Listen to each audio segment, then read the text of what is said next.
The runt was already on the floor when I came in with the morning water, dropped just inside the doorway like a sack somebody had decided not to carry the rest of the way. Two of the big ones were still backing out under the sun arch, their wings folded tight against the cold, not looking at him. I set the buckets down and crossed the tiles before I had finished deciding to, and that was the whole of it, really. That was the first thing I ever did wrong, by their reckoning, and the only thing I ever needed to do right by mine. He was the color of bone left out in the rain. Not white the way clean things are white, but the gray pale of something that had never had a color and never would. Pink-rimmed eyes, half shut, a wing bent under him at an angle that made my stomach turn. He was small, no bigger than a feed dog, but he was a dragon all the same, scaled and clawed and built like the big ones in miniature, and when I knelt the little chest was going too fast and too shallow, the way a chest goes when the body has already started the long arithmetic of giving up. All right, I said. All right, none of that. I have been a field nurse for 31 years, most of them in places nobody chose to be, and I will tell you the one thing the work teaches that nothing else does. It teaches you that the body in front of you is the whole of the world, not the politics that put it there, not the rank of the people who walked away, just the breathing and what you can do about the breathing. So I did not look up to see who had left him. I got my hands under him. He was cold, not sick cold, abandoned cold, the chill of a thing that had been outside long enough for the morning to start taking it back. I had a wool blanket folded over the cot rail, and I wrapped him in it and held him against the front of me where the heat is. The way you hold any small thing that is losing the argument with the air, and I walked him to the brazier, and I sat down on the floor beside it because my knees are not what they were, and the floor was warmer. There was a sound behind me, a wet rasp of breath that was not his. One of the big ones had stopped under the arch. It was looking at me. I have learned their faces a little. In the 4 months I had been posted to the relief station at Aldous Reach, enough to read a sneer on a thing built so differently from us, and that was a sneer. It made a noise low in its throat, 2 notes, the second one falling, and I did not know the word, but I knew the shape of it. Contempt has the same shape in every mouth. Then it left. The arch was empty, full of pale daylight, the dust turning in it. Charming, I said to the runt. Friends of yours? He did not answer, of course. But the chest had slowed a little against me, found a rhythm it could keep, and I felt the small machinery of him decide for the moment to stay. That is a feeling I have never gotten used to and never want to. The exact instant a thing chooses to keep going, you hold still for it. You do not breathe loud. The relief station at Aldous Reach was an old sun temple before it was anything else, and it still looked like one. 3 long halls under a stone dome, the dome pierced all around bases with tall slot windows so that whatever hour it was, the light came in low and gold and moved across the floor like something with somewhere to be. The people who built it had worshipped the daylight, I was told, and had cut the windows to let it walk the room. Now we used the halls for cots and the side cells for stores and the deep cool rooms under the dome for the dragons who came in too far gone for the wards above. It was a healing house. The flights of the Emar brought their hurt here, and their dying, and lately, more and more, the ones they had simply decided were not worth the carrying. I should explain the runt, or what I understood of him then, which was almost nothing. The dragons of the Emar are bred to a hard standard. I did not know the standard, I only knew the result, which was that perfect things flew out of Aldous Reach on their own wings, and broken things were left under the arch for us. And the ones the Emar themselves had marked as wrong were not left for healing at all. They were left for the cold to finish. It was not cruelty exactly. It was something colder than cruelty, which is order. A thing that does not fit the order is set outside the order, and the morning does the rest, and no one has to do anything so vulgar as a killing. He was a runt, and he was white, and by their lights he was both at once, twice wrong, and someone had carried him exactly far enough to be rid of him, and no farther. Well, I said, their loss. I did not mean anything by it. It was just a thing my mother used to say over the chicks that didn't make it, their loss, and it came out of me the way old words do. But I have thought about it since. I have thought a great deal about how a careless thing said over a dying creature on a cold floor turned out to be, of all the things said at Aldous Reach that year, the only one that was true. His wing was the first problem. It was bent at the second joint, not broken clean but wrenched, the membrane creased and weeping a little where the strain had split it. I have set more bones than I can count, human bones, and a dragon's wing is not a human anything, but a joint is a joint, and pain is pain, and the principles do not change as much as you would think. I warmed the joint first, then I worked it, slow, watching his face, stopping when the pink eyes went wide, going on when they settled. It took the better part of an hour. He let me. That is the thing I keep coming back to. He was a wild thing and a hurt thing, and he had every reason in the world to bite, and he lay against my front, and let a creature he had never seen put its hands in the worst of his pain, because I had been warm and I had been slow, and that, it turned out, was a language he already knew. When the joint went back where it belonged, he made a sound I had not heard him make. A small churring, 3 quick notes, up and up. I did not know it was a question. I learned that later, too. There, I said, that's the worst of it. The rest is just time. I splinted the wing with a tongue depressor and a strip of gauze. Ridiculous, far too small. But it held the joint, and that was all I needed it to do. Then I fed him. I did not know what a runt of the Ymar ate, so I gave him what I would give any starved small thing, broth, warm, off the end of a spoon, a little at a time, and he took it. He took it the way the truly hungry take food, with no grace and no shame, the whole of him bent to the work of it, and when the bowl was gone, he put his head down on my knee and slept. And the daylight came through the slot windows and walked slowly across both of us, and I sat there with my back against the warm stone and did not move for a long time, because a thing was sleeping on me, and you do not move. That was the first day. I want to be honest about it. There was nothing grand in it. I did not know what he was. I did not save anyone. I warmed a cold animal and put a joint back and gave it broth, which is the smallest thing a person in my trade can do, the very floor of the job, the thing you do before you have even decided to care. If you had told me that morning that the warming and the broth in the back of the spoon would outweigh, in the end, every grand thing done at Aldous Reach by people far above me, I would have laughed at you and gone back to my buckets. But I am ahead of myself. Let me tell it the way it came.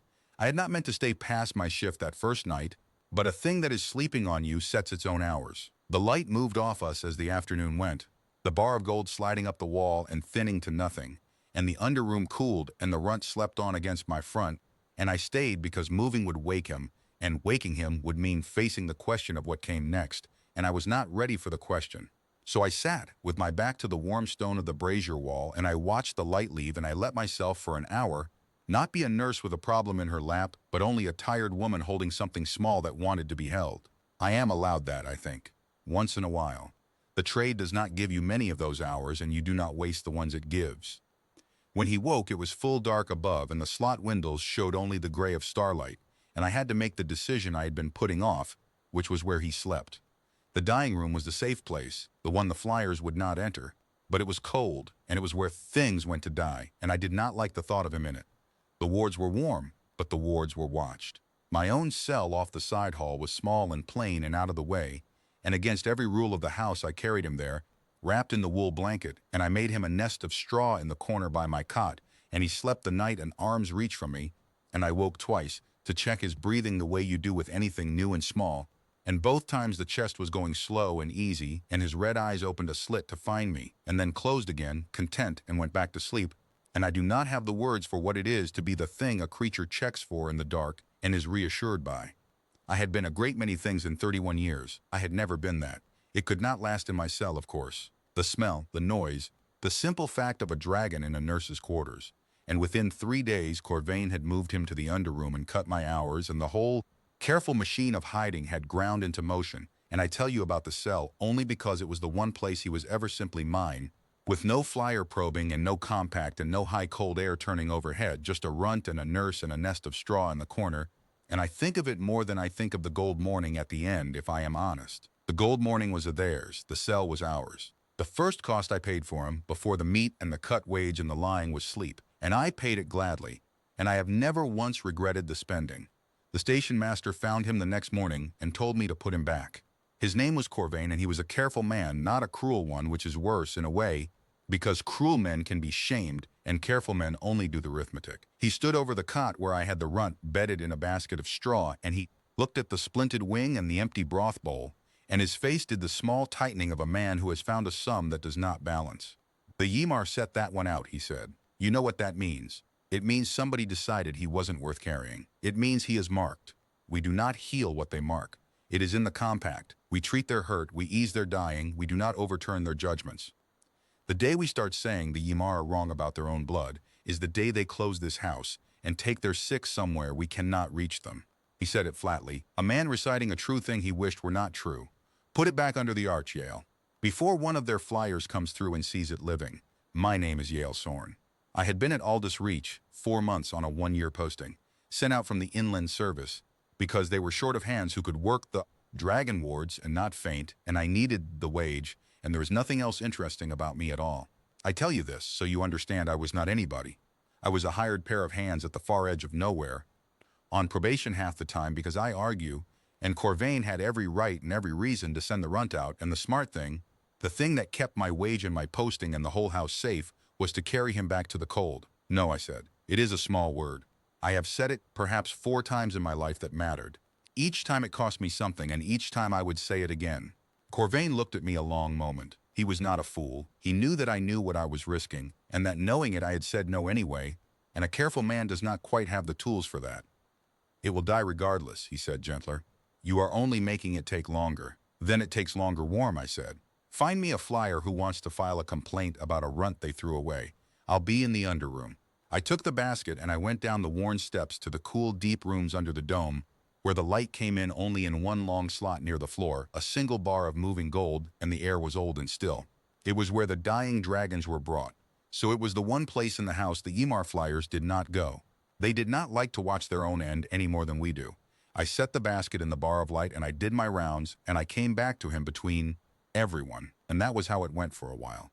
I hid a dying thing in the room where dying was already expected, which is the only kind of cleverness I have ever had. He did not die. I had thought I was easing a death. I have eased a great many, and I know the shape of the slope, and he was not on it. The broth went down and stayed down. The wing knit. By the 4th day he was lifting his head when my step came on the stairs, and by the 7th he was up out of the basket and walking the underroom on legs too long for him, all knuckle and claw, falling over and getting up with the bottomless stubbornness of the very young. The pink eyes had cleared. They were red now, a deep red like coals seen through ash, and they followed me everywhere. And the first time I came down and he was not in the basket but waiting at the foot of the stairs for me, the small chest going with that quick up and up chur, I had to sit down on the bottom step for a moment because I had not expected to be glad. I had been so careful not to expect to be glad. You were supposed to make this easy on me, I told him. He churred. He climbed into my lap, all elbows, and put his head under my chin where the warmth is, and I have held a great many things in 31 years, and I will not pretend it was the same. I called him Ash. Not for a name, exactly. I am not sentimental, and I knew better than to name a thing I was not allowed to keep. But you cannot tend a creature for a week without a sound to bring it with, and his color was the gray of old ash, and his eyes were the red under it. So Ash it was, and he learned it the way a dog learns its name, which is to say he came when I said it, and ignored it the rest of the time. Here is the part I did not understand for a long while. He was learning faster than he should have been. Far faster. I would set the splint, and the next day he would hold the wing the way I had shown him, still out of the splint, to let it knit.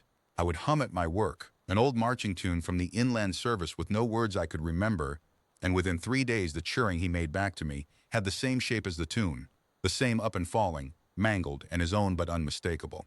I thought he was clever the way a clever animal is clever. I did not think anything more than that. He was a small gray runt that the most particular flight in the territory had thrown away.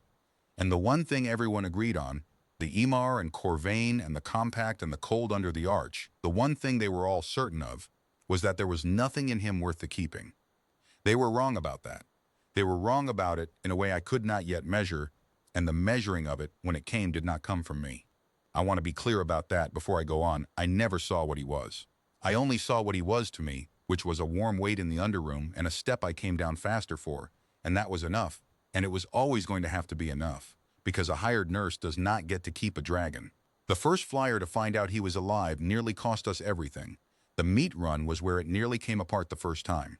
The frontier town at the foot of the Reach Road was called Dell's Crossing, a dozen buildings and a well, the kind of place that exists only because a road has to stop somewhere to change its mind. There was a butcher there, a heavy, slow man named Pell who kept a cold house dug into the hill, and on my days off I walked the 2 hours down and bought what scrap and offal he would sell cheap, and walked the 2 hours back up with it wrapped in oilcloth in a basket, and that was how Ash ate without the house stores showing it.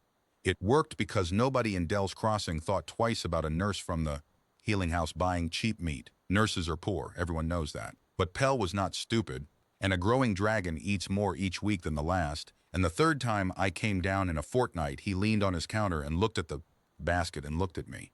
That's a deal of meat for a woman who lives alone, he said. I've a dog, I said.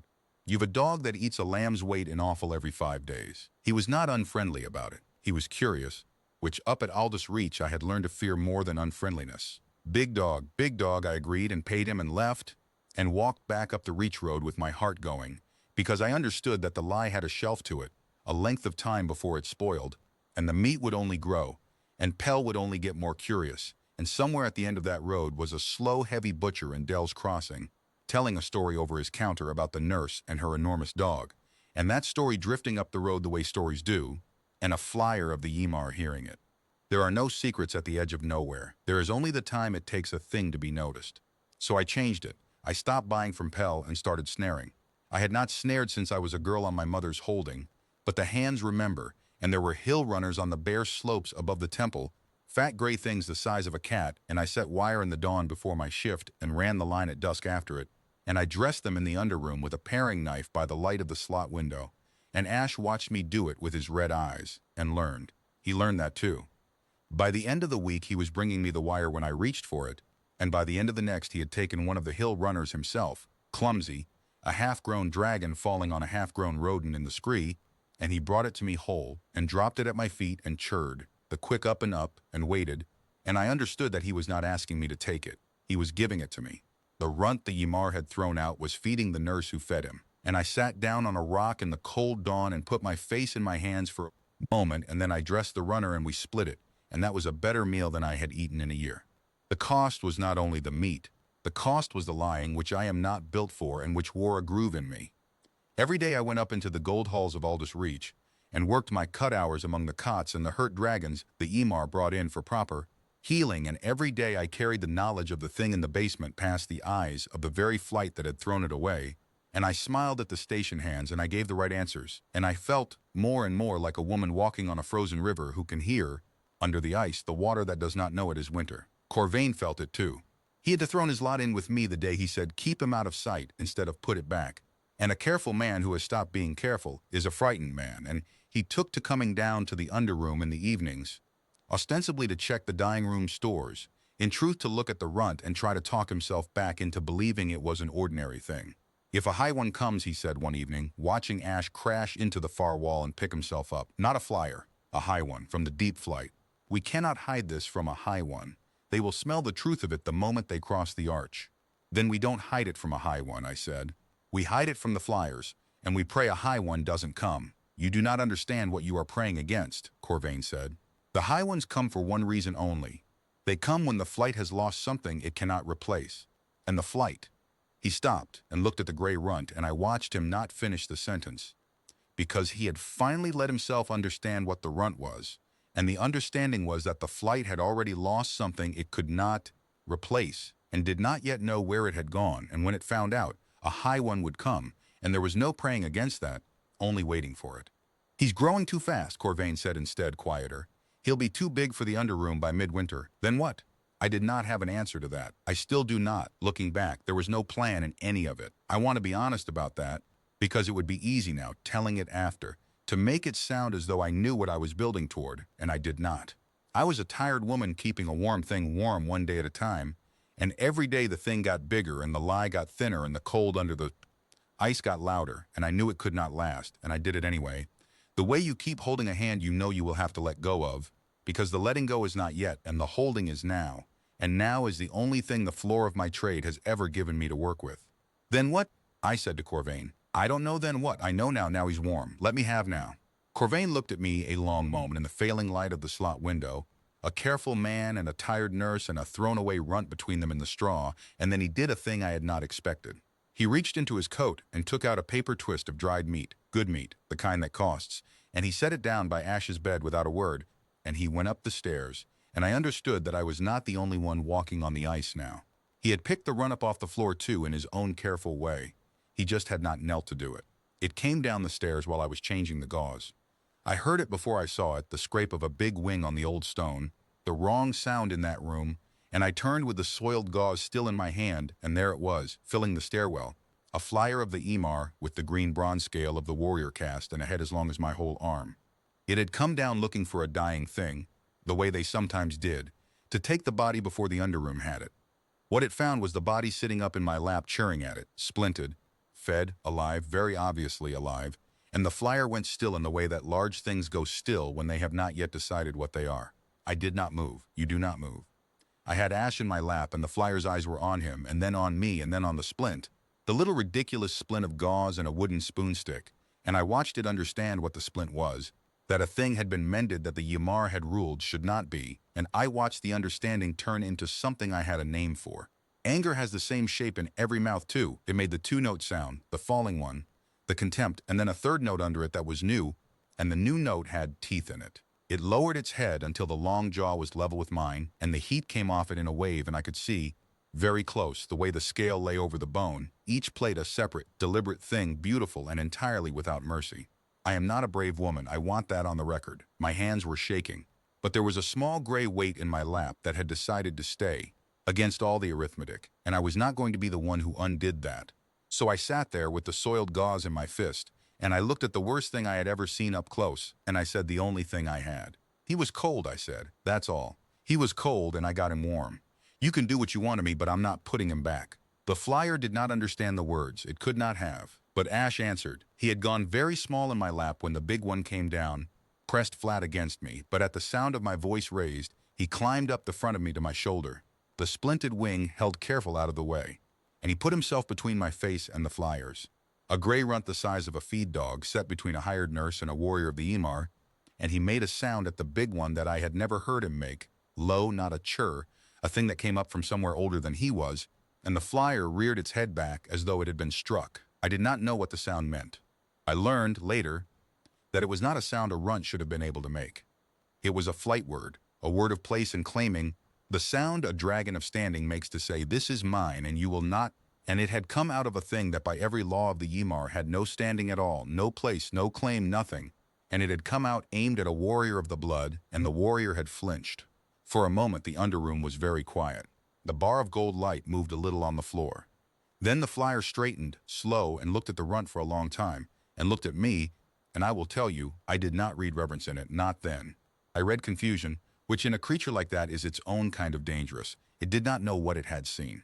It backed up the stairs without taking its eyes off us, scale-scraping stone, and it was gone. And I sat down hard on the floor because my legs had stopped agreeing to hold me. What was that? I said to Ash. What did you just do? He chirred.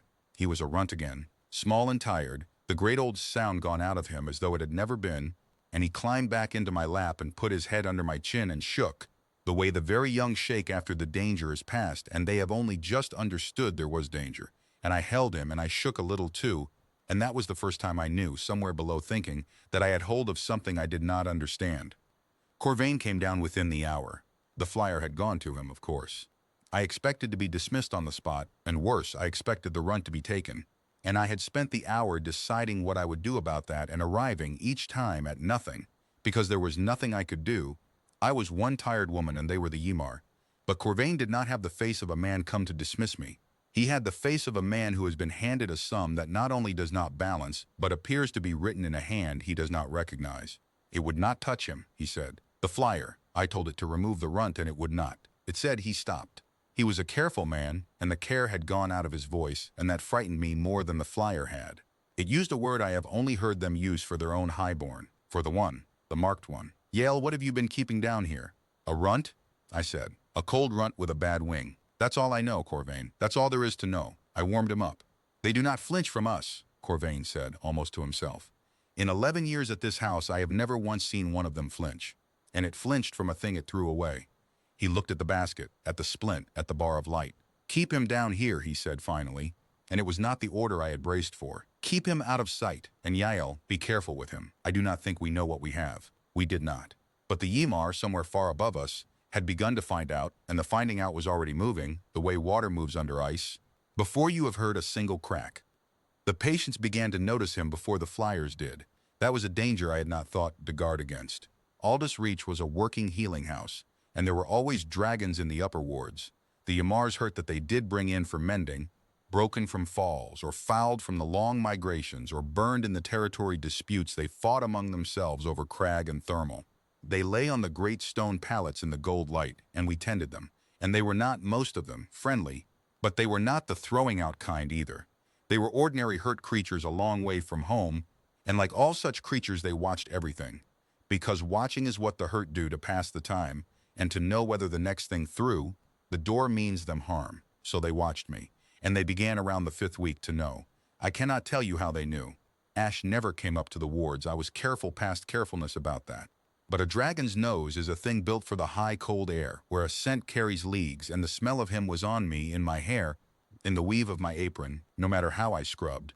And one morning I was changing the dressing on a young flyer with a burned flank, and it went very still under my hands and turned its head and put its nose against my sleeve and breathed in long, and then it looked at me, and there was a question in its face, and I did not have the words for the question, and I did not want them.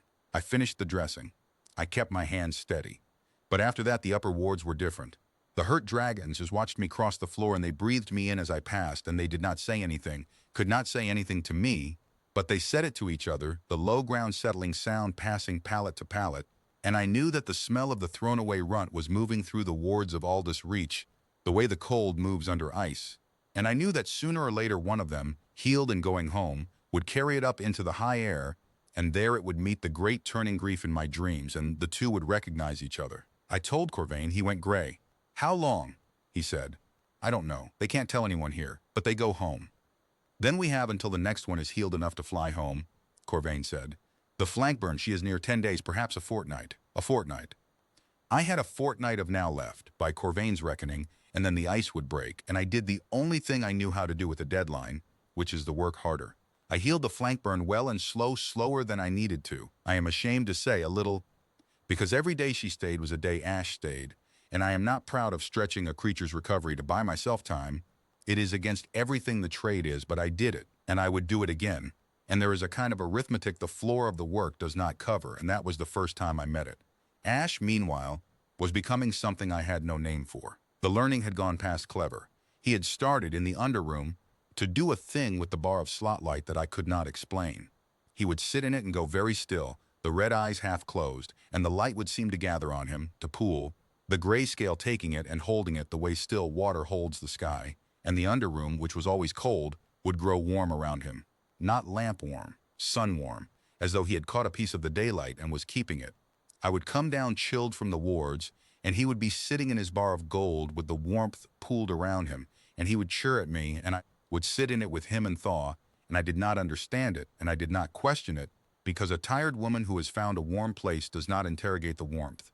I understand it now, a little. Corvain's words, the one who holds the keystone of the arch, the living and the dead and the not yet. I think what I was sitting in, those evenings in the underroom, was the flight itself, the warmth of the whole of them, gathered into one small gray body and pooled in a bar of light at the edge of nowhere, and I think I am one of the only creatures of my kind ever to sit in it and not know what I was sitting in, and I am glad, looking back, that I did not know, because if I had known I would have been afraid, and I would not have leaned my tired back against him and slept, and the sleeping in it was the best of my whole life. The second flyer, the one that found him alive in the underroom, had not been the last to come probing. After the first one fled up the stairs confused, others came, one at a time, a few days apart, always to the dining room, because the underroom was the one place the smell led and the one place they were permitted, and each one came down a warrior of the green bronze caste sent to clear a body, and each one found instead a gray runt sitting in a bar of light, growing, alive, splinted and fed and churring, and each one went still in the way of large things that have met a sum they cannot balance, and each one left without touching him, and went, I had no doubt, to confer with the others. The flyers were testing it. I see that now. They could not believe what they were finding, because what they were finding broke their oldest law, the law of the cold judging, and so they sent another and another to make sure, and each one came back to the deep flight with the same impossible report, and somewhere up in the high cold air the impossible reports were piling up, and the great turning grief in my dreams was beginning to turn toward Aldous Reach.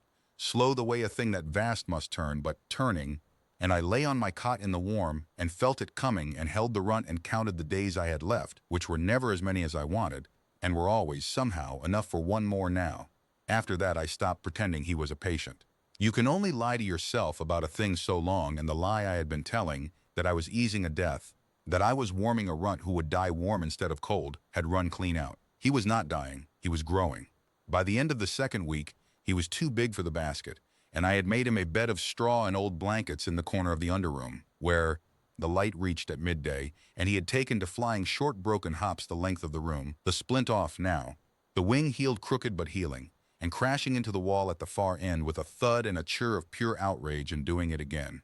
I would sit on the bottom step and eat my noon bread and watch him fail to fly and get up and fail again, and I do not have the words for what that was. I have not had a great deal of joy in my life. I am not complaining of it. It is the life I had, but there was not much joy in it, and that gray runt crashing into a wall in a bar of gold light was more of it than I had had in years.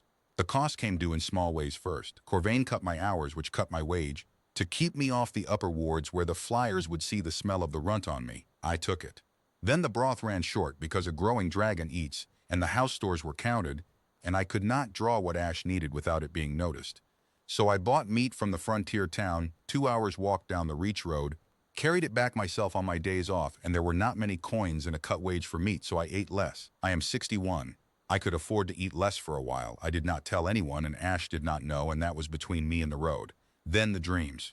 I should say something about the dreams, because they are the part nobody believes and the part I am surest of. I began, around the 3rd week, to dream in a way that was not mine. I would dream of high cold air and the territory laid out below like a map drawn in green and stone, and of a great dark shape turning in that air, slow vast, looking for something, and the looking had a flavor to it, grief and patience together, and I would wake with my face wet and not know why. I told no one.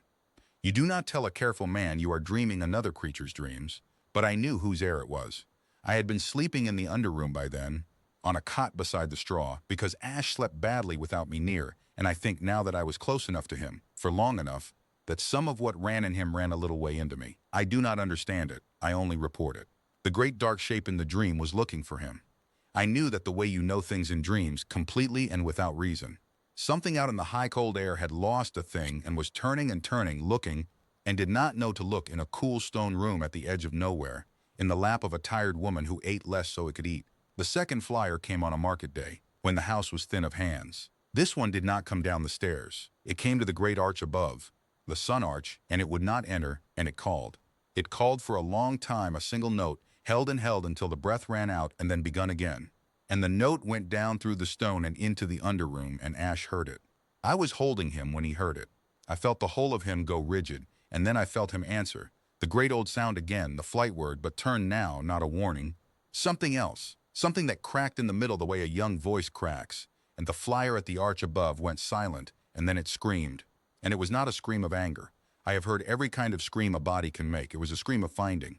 No, I said. No, no, stay down. Stay with me. But he was already off my lap and up the stairs faster than I had ever seen him move, his crooked wing and all, and I went after him as fast as my knees would carry me, which was not fast, and I came up out of the underroom into the long gold halls of Aldous Reach to find the whole house stopped and staring, Corvain white as a sheet, and the gray runt standing alone in the great bar of light under the sun arch, facing the flyer that had landed there, and the flyer had lowered its head all the way to the stone. It was bowing to the runt, to the thing the Ymar had thrown away. And then it raised its head and looked past the runt into the hall, at me, the hired nurse standing there in a stained apron with her hands out and her breath gone. And it made a sound I did not have a name for, 3 notes, low and even, and Corvain beside me made a sound of his own, a small broken sound, because Corvain spoke enough of their tongue to know it, and I did not, and I had to ask him, after, what the flyer had said. What it said was Keeper the emissary came before the Empress did, and the emissary nearly ruined everything, because the emissary came not to find Ash but to take him, and there is a great difference between the two. It came down the Reach Road on foot, which I had not known a dragon would do, walking the last league with its wings folded because the message it carried was not one to be delivered from the sky. It was old, gold-shot, a high one, the first high one to cross the arch of Aldous Reach in my time there, and the moment it came under the sun arch the whole house knew, the way you know when the air pressure changes before a storm. The hurt dragons in the wards went silent. The station hands stopped where they stood, and the high one walked the long gold hall slow, breathing as it came, and the head of the stairs to the underroom it stopped, and lowered its great gold head and breathed in, and I watched it find the truth of him in the air the way Corvain had said it would. It spoke. Corvain translated, his voice gone flat with fear. The flight, the emissary said, had heard the reports. The flight did not believe them. The flight had sent it to sea, and if the reports were true, the flight would take what was theirs. There would be a reckoning at Aldous Reach for the keeping of it, because the compact had been broken in both directions at once. The Ymar had set out what should not have been set out, and the healing house had healed what should not have been healed, and both were wrong, and the flight did not forgive being made to feel wrong. It wants to go down, Corvain said, to the underroom, to see him. I stood at the head of the stairs in my stained apron, and I did not move out of the way. I want to tell you I had a plan. I did not. I had only the thing in the basement that was warm and growing and mine for now, and a high one of the Ymar in front of me with 400 years and the weight of a flight behind it, and the same small word I had used on Corvain and on the warrior in the dark. No, I said. The emissary did not understand the word, but it understood the body in the doorway, the old woman not stepping aside, and it lowered its head until the great gold jaw was level with mine, the heat coming off it, and Corvain made a strangled sound and started forward to pull me away, and I put out my hand to stop him without looking at him, because I had learned the one thing about these creatures that the floor of my trade had taught me about every frightened, powerful thing I had ever nursed, which is that they push hardest against what gives way.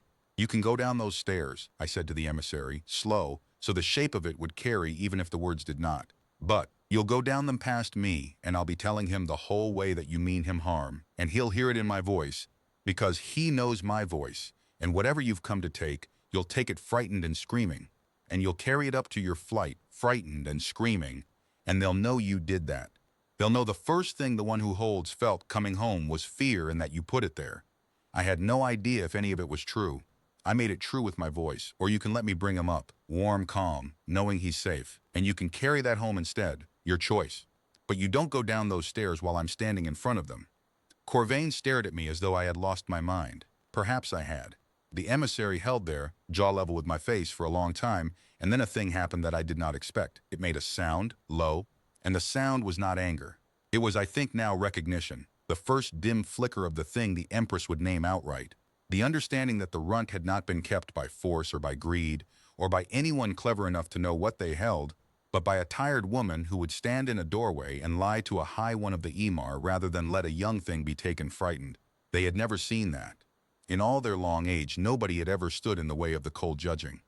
The cold judging was the law, and here was a creature with no standing and no power and nothing to gain, standing in the way of it, in a stained apron, saying no. The emissary stepped back from the stairs. I went down. Ash was awake in his bar of light, alert, his red eyes on the ceiling where the high one's weight pressed through the stone, and he was not afraid, but he was ready. The great old sound gathered in his small chest. I knelt and put my hands on him. It's all right, I said. It's all right. There's one of your people upstairs, a big one. It wants to see you. I'm going to carry you up, and I'm going to be right here the whole time, and nobody's going to hurt you. Do you understand me? Nobody is going to hurt you while I'm here. He looked at me. The chest slowed. The great old sound went out of him, and he climbed up the front of me to my shoulder the way he always had, and I carried a thrown-away runt up the worn stairs of an old sun temple to meet the high blood of the flight that threw him away. And I carried him up warm and calm and knowing he was safe exactly as I had promised the emissary, because it had turned out to be the truth after all. The emissary looked at him for a long time in the gold hall, and then it did the thing none of the flyers had done, none of the probing warriors in the dying room. It went down. All the way down, the great gold body folding to the stone of the long hall, the way you go down before a thing you have wronged and only just understood you wronged, and it stayed there. And the hurt dragons in the wards all around us made the low ground settling sound, pallet to pallet, and the station hands wept without knowing why, and Corvain put his hand over his mouth. The emissary did not take him. It rose after a long while, and it looked at me, and it spoke 3 notes, the keeper word, and then it turned and walked back out under the sun arch and up the reach, rode on foot the way it had come, to carry home to the flight the thing it had been sent to disprove and had found true instead. And the truth it carried was not only that the one who holds was alive. The truth it carried was how he had been kept alive and by whom, and that the keeping had been done not by power but by the smallest thing a creature of my kind can do. And I think that truth, more than the runt himself, is what brought the Empress down out of the high cold air, because a flight that had failed its own bright hope needed, more than it needed the hope back, to understand how a stranger had succeeded where the whole of them had failed. It was not only the Ymar who came to take him. The town came too, and that was the uglier thing because the Ymar at least had a claim. Word had gone down the Reach Road, as I had always feared it would, though not the way I feared. It was not Pell's story of the enormous dog. It was the flyers, the procession of them down out of the high air to a place that had never seen more than one in a season, and the people of Dell's Crossing were not fools, and they had watched the sky over Aldous Reach fill with the deep blood of the Ymar, and they had drawn the conclusion that is always drawn at the edge of nowhere, which is that something up at the healing house was worth a great deal to a great power, and that a thing worth a great deal to a great power is a thing a poor town can sell. A deputation came up the road. 6 of them, with Pell the butcher in the lead, and a man named Harrow who ran the well and considered himself the voice of the place, and they came into the gold hall of Aldous Reach in their road dirt, and they asked Corvain, civilly enough at first, to hand over the dragon the Ymar wanted, so that the town might be the one to return it and claim whatever a flight pays for the return of a thing it has lost. Corvain told them there was no such dragon.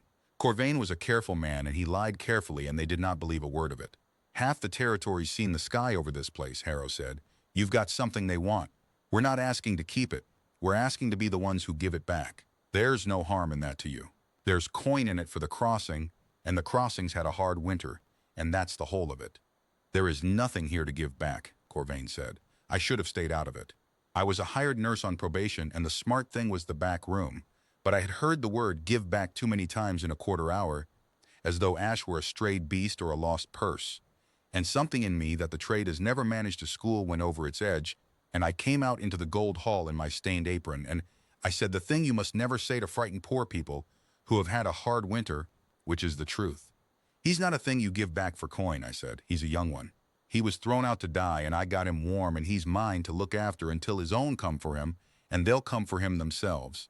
And you'll get nothing for him, because he's not for sale by me or by anyone, because he's not a thing, he's a someone.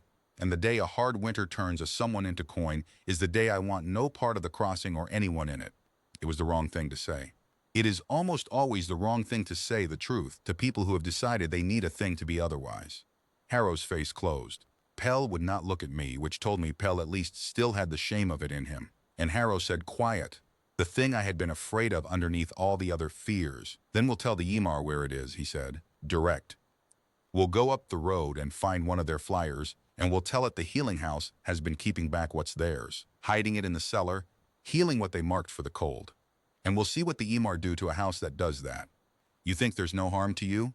There's the whole of the harm to you. We were offering you the soft way. And he was right. That was the terrible thing. He was entirely right. That was the soft way. And I had thrown it back at him out of my own stiff-necked refusal to let someone be called a thing, and now the hard way was coming, and it was coming because of me, and Corvain looked at me across the gold hall with a face that did not blame me, and somehow that was worse than blame. They went down the road. I watched them go from the doorway under the sun arch, 6 small figures in the cold, dwindling toward Dell's Crossing, carrying the truth that would bring the reckoning down on the house, and I had handed it to them with my own stiff tongue, and I stood there a long time after they were gone, sick with it. Because the floor of my trade is the body in front of you, and I had, for one bad minute, forgotten it, and made a speech instead, and the speech was going to cost the house everything. But the reckoning, when it came, did not come the way Harrow meant it to. The Ymar already knew. The emissary had already come and gone. The Empress was already turning down out of the high air.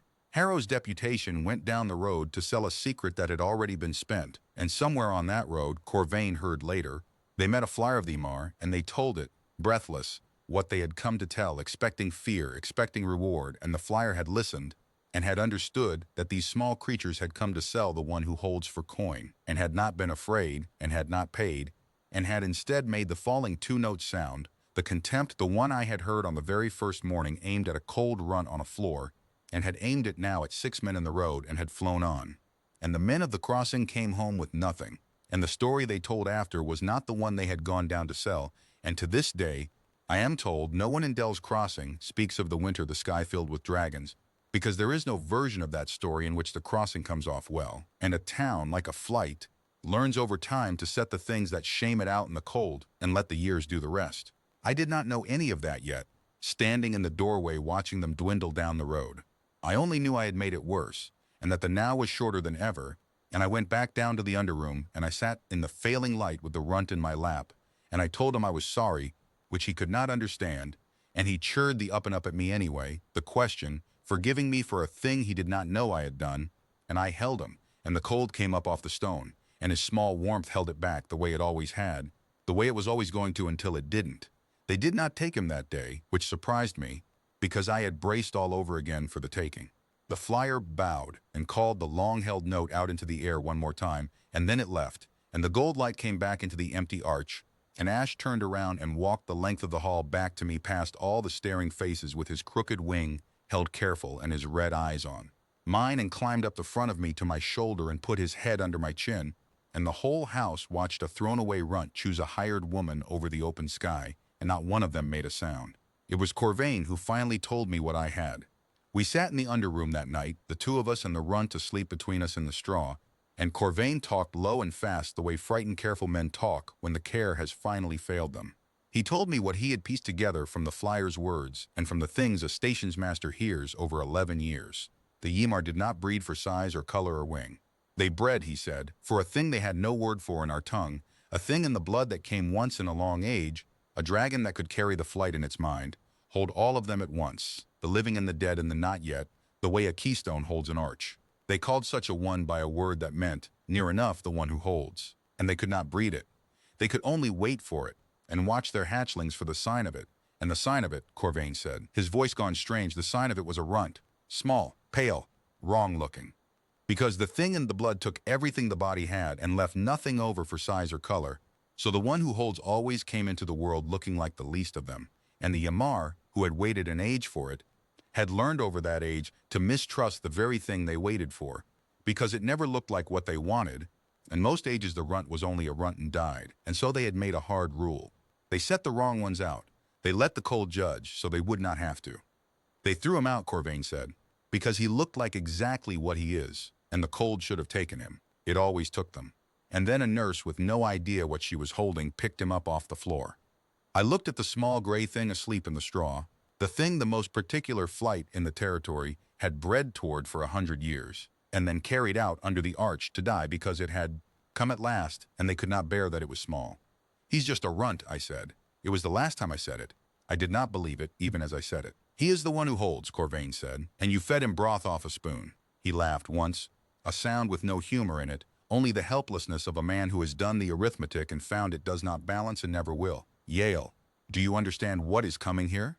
When the flight knows for certain, when the high ones come, you did not heal a patient. You healed there.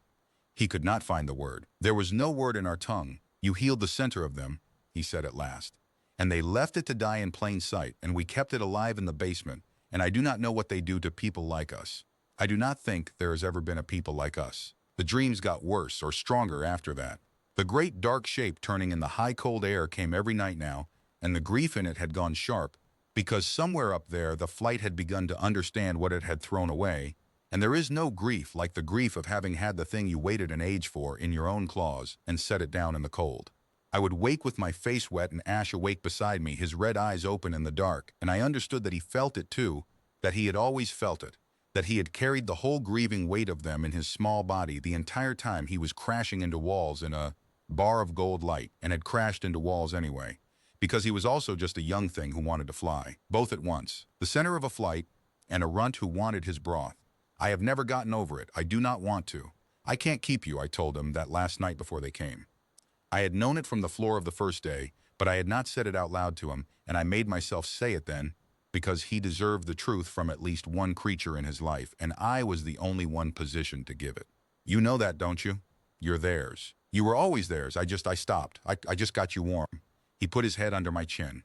The chest went with a quick up and up, the chur, the question I had never been able to answer, and I held him in the dark in the underroom of an old sun temple at the edge of nowhere, and I waited for the morning because I could hear on the wind that the morning was bringing the whole of the Ymir down out of the high cold air, and there was nothing a tired nurse could do about that, and there never had been.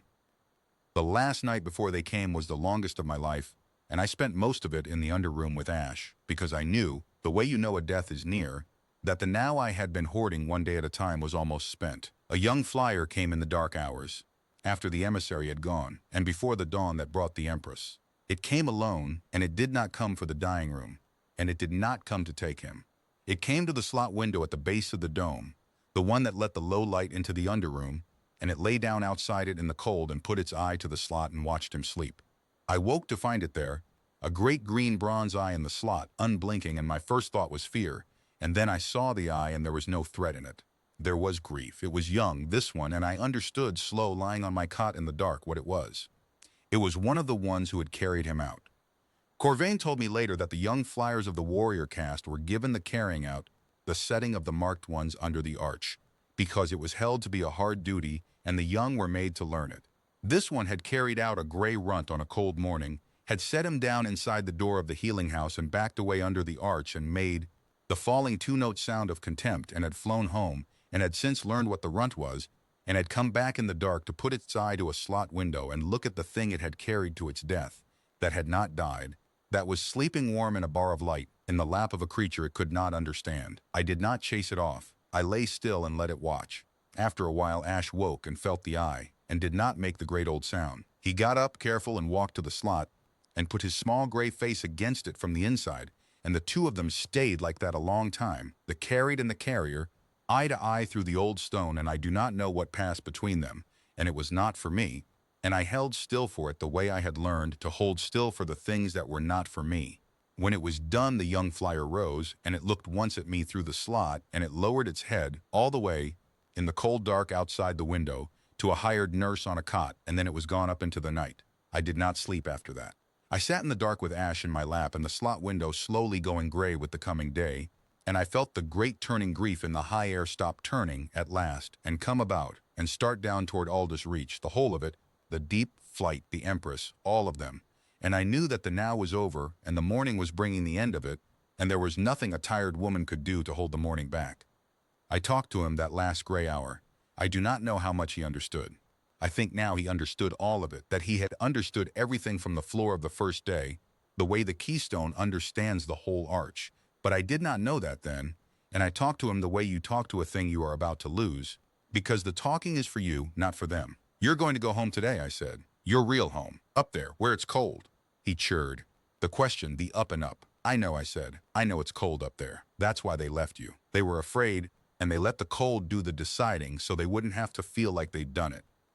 But that was always wrong of them, and they're going to know it was wrong of them by the end of today, and you're never going to be cold again. Do you understand me? Not ever. They're going to keep you warm now. All of them. The whole of them. That's the part I want you to have, not me. I'm just the one who happened to be on the floor that morning. Anybody decent would have done it. The thing that matters is you're warm, and you're going to stay warm, and I got to be the one who started it, and that's... The word would not come, and the gray light came up the slot window, and I made myself finish. That's enough, I said. That's more than enough. That's the best thing I ever got to do. He put his head under my chin. The chest went with the quick up, and outside, faint at first, and then not faint at all, the air began to fill with the thunder of the flight coming down out of the high cold morning, and the bar of light in the slot window blazed gold with the rising sun. And I stood up with the runt on my shoulder for the last time as a thing that was only mine, and I carried him up the worn stairs of the old sun temple into the gold and the thunder and the end of the now I had hoarded so long, and I want it written that I did not weep going up those stairs. I wept later, in the empty underroom, in the bar of light grown too still without him. But going up I held my face the way the trade had taught me to hold it over the ones you are losing, steady, present, theirs to the last, and I carried him up warm and calm, and knowing he was safe, the way I had carried him up to the emissary, the way I had carried him off the cold floor on the very first morning, because it was the one thing I had ever known how to do, and it had turned out, against all the cold arithmetic of the world, to be the only thing that mattered at all. There was the matter of the reckoning, still, and I had not forgotten it even in the last gray hour, because Corvain had not let me forget it. The compact had been broken in both directions, the emissary had said so, the Ymir had set out what should not have been set out, and the house had healed what should not have been healed, and the flight did not forgive being made to feel wrong. And a high one had used the word reckoning, and I had lain awake with that word as much as with the leaving of the runt, because the runt at least was going to a good end, and Corvain and the house were not, and I had brought it on them by kneeling on a floor I should have walked past. Corvain came down before dawn, gone gray, dressed in his good coat as though for a sentence which I suppose he was. He did not reproach me. He stood in the underroom in the last of the dark and looked at the runt asleep in my lap. And, he said, the thing a careful man says when the care has run all the way out and there is nothing left under it but the man. Whatever they do to the house, he said, I want it on the record between us that I would do it again. To keep him out of sight. I have lain awake every night since regretting that I was not braver, that I said at it instead of out loud, that I left the whole weight of it on you. I am not a brave man, Yale, but I picked him up too, in my careful way, and if they close the house for it, then they close it. And I will have done one true thing in 11 years, and that is more than most men get. I did not have anything to say to that. I reached out and I took his hand, the careful man's hand, in the dark in the underroom, and we held on a moment, the two of us who had broken the oldest law of the Ymir between us, one with broth off a spoon and one with a paper twist of meat set down without a word, and then the thunder began in the high air, and we went up the stairs together to take whatever was coming. What came in the end was not a reckoning. I have already told the gold morning, the empress, the bow, the long low run of their tongue. But there was a thing said in the middle of it that I have not yet set down, because it belongs here, with Curvain's hands still warm in mine. The empress, before she asked me what I wanted, turned her great slate head toward Corvain, and the white-faced station hands gathered in the gold hall, and she spoke to them, and Corvain translated it in a voice that shook. She said the compact spoke of a reckoning, and there would be one, but not the one the house feared. She said the house had broken the compact by healing what the Emar marked for the cold, and that in the breaking the house had healed the center of the flight and given it back to them, and that a law which made such a healing a crime was a law that had outlived its rightness and would die that morning with the rest of the flight's old certainties. She said there would be no closing of Aldous Reach. She said, instead, that from that morning the healing house at the edge of nowhere stood under the protection of the deep flight, that no marked one would ever again be set under its arch for the cold to judge, that what came to its door hurt would be healed, and what came to its door wrong would be looked at twice, the way a tired stranger had looked twice, before the cold was allowed any say at all. She said the reckoning was this, that the Ymar would learn from a healing house and a hired nurse, the thing the Ymar had forgotten in 400 years of letting the cold do their deciding for them. And then she had turned back to me and asked what I wanted, and I had told her, take him home, let him fly, that is all, and the rest you already know. They came at first light, and the light came with them. I had thought when Corvain said the high ones that I understood what was coming, and I did not. I came up out of the underroom with ash on my shoulder and stepped into the long halls of Aldous Reach, and the great sun arch was full of dragons. Not warriors of the green bronze caste.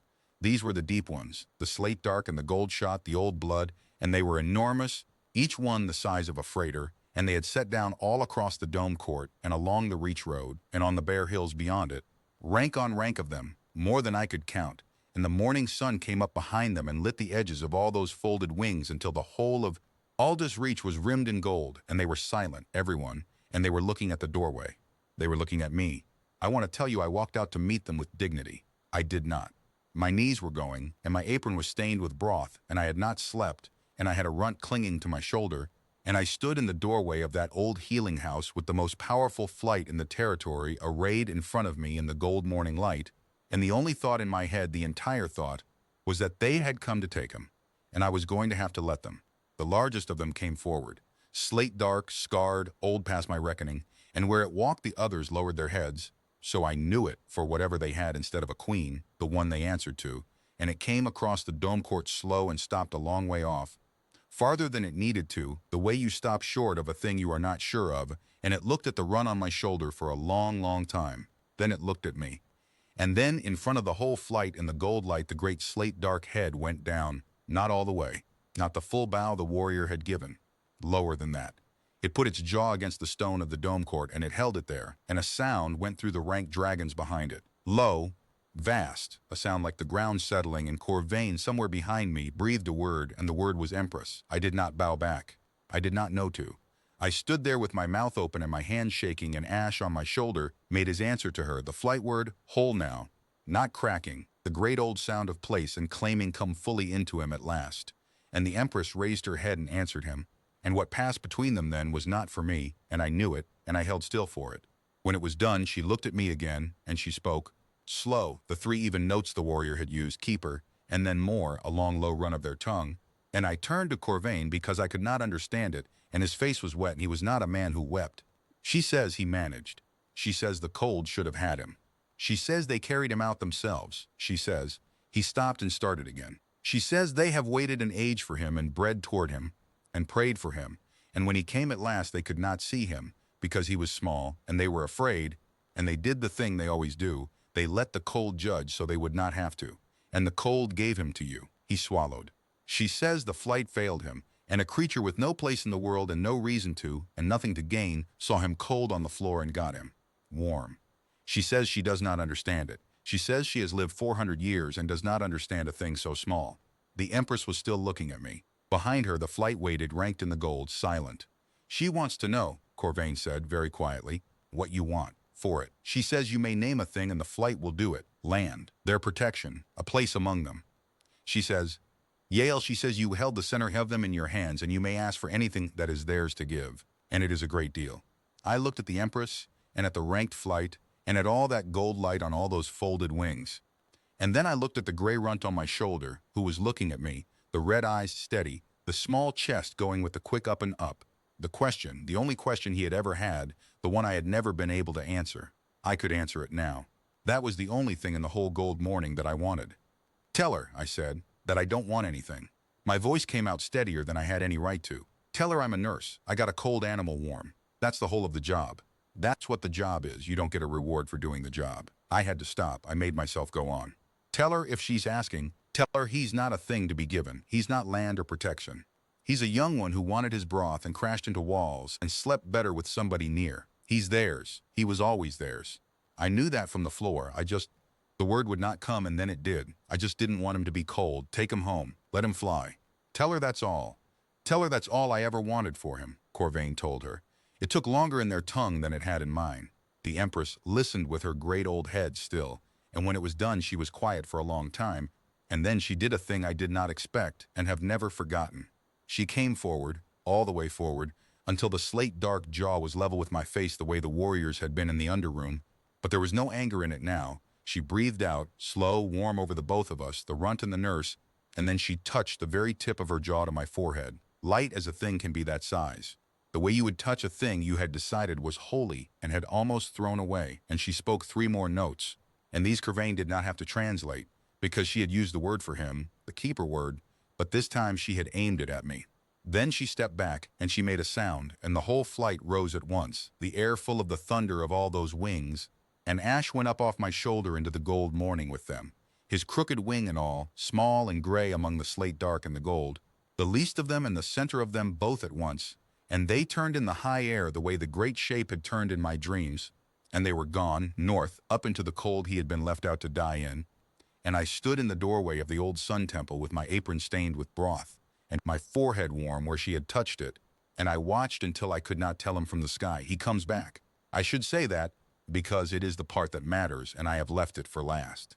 Every year, in the deep of the cold season, when the high air is at its hardest, a single gray shape comes down out of the north to Aldous Reach and lands in the gold under the sun arch, larger every year now, slate beginning to come up through the gray, but I would know him in any sky, and he walks the length of the hall to wherever I am working, past the cots and the staring new hands who do not believe the old nurse when she tells them, and he puts his great head down and churs the quick up and up at me, the question, and I scratch the place under his jaw he could never reach himself, and I tell him he's grown, and that the wing healed crooked but it flies, and that I'm glad he came, and he stays the night in the underroom in a bar of gold light grown far too small for him, and in the morning he goes back up into the cold, to hold them, all of them, the living and the dead and the not yet, the way a keystone holds an arch. I am old now.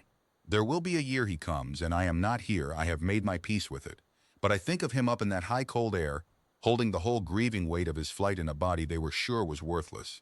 And I think he will remember, when I am gone, the one thing I taught him without ever meaning to teach anything at all, that the smallest of you may be the thing the whole of you is built on, that you do not let a cold thing judge what is worth the carrying, that somebody warm should always go down to the floor and pick it up. I was nobody. I want that to be the last thing said. I was a hired pair of hands at the edge of nowhere, and all I ever did was kneel down on a cold morning and get a dying thing warm. It is the smallest thing my trade can do. It is the floor of the work. And a flight that had waited an age, and prayed and bred toward their one bright hope, and then carried it out into the cold because it frightened them, learned the whole of what they had forgotten from a tired woman with a spoon and a bowl of broth and no idea at all of what she held. Their loss, my mother would have said. Their loss, and then somehow, against all the cold arithmetic of the world, everyone's gain.